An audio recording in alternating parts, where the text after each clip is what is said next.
Wow, parang doon sa Quezon City branch, ma'am. Yes, kung nakita nyo gaano kaganda yung Quezon City, pagagandahin ko na dito sa Pasay ko. Ayun oh, yun mga kababayan oh. Kung gaano. Para at least masip lahat ng mga customers ko, ulan man, bumagyo man, so kaya ginagawa ko. Welcome lahat, vlogger, basher, ganun pa din. Wala naman akong pakialam sa mga social media na yan, mga paninira na yan eh. Alam kung bakit? Una, hindi ko kayo kilala. Pangalawa, hindi naman kayo kumakain dito. Puro hanas lang kayo. Pangatlo, hindi naman ako nanghihingi sa inyo. Nagsisikap naman ako para mabuhay ako. So, walang basihan para magpa-apekto ko sa inyo, mga negative kayo. Yan ang Ma'am Diwata natin. Ayun. Ayun oh, lalagyan ng bubong ni Ma'am Diwata to. Una muna sa gilid. Tapos ito, lalagyan ng flooring yung semento, ma'am. Lalagyan to na semento, inumpisa na. Ayun oh, ang bilis oh.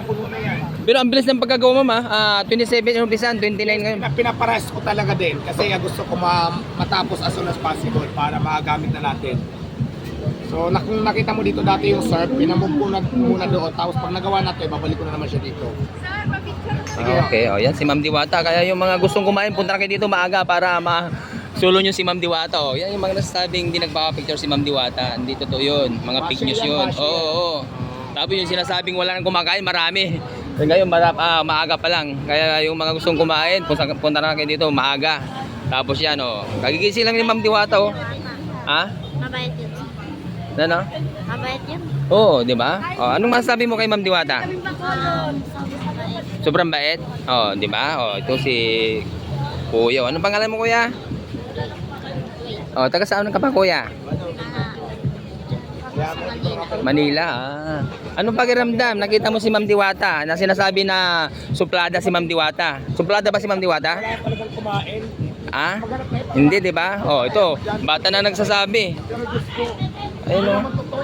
So, ito yung pinapagawa ni Ma'am Diwata, mga kababayan, no? Pinaparas. Ay. May mga sarili silang vlogger na walang ibang ginawa kundi siraan ako. So bakit tayo magpapa-apekto doon? Diba? Wala silang ginawa kundi siraan ako. Ang dami-dami pang kumakain 24 hours. Ba't ka magpapa-apekto doon sa mga wala na daw kumakain? Oo. Saka ako naman sabi ko customer choice, kahit ilang pa tayong parisan, tao pa rin magde-decide. Kasi silang kakain, silang magbabayad. Hindi natin sila pwedeng diktahan. Kahit anong panira pa yan sa'yo, kung gusto na tao puntahan ka, pupuntahan ka talaga. Kasi unang-una wala ka ng mga traso. Ano ba kataso ko? Hindi na ako nagpa-picture. Nung sinabi ko lang hindi pasihan sa birthday, pasihan ba yun para siraan mo ako ng bunggang down, panglalait sa kapwa? Diba? Sino bang makita ng utak, diba sila? Pasihan ba yun? Para mag-hysterical ka, para magwala ka, para gawin mo yung galit na galit ka sa akin, yun lang naman ang sinabi ko. May reason naman, bakit ako nagpapicture na hindi. Solo daw siya. Yan oh, yan oh. Oh, yeah. 1, 2, 3, one more.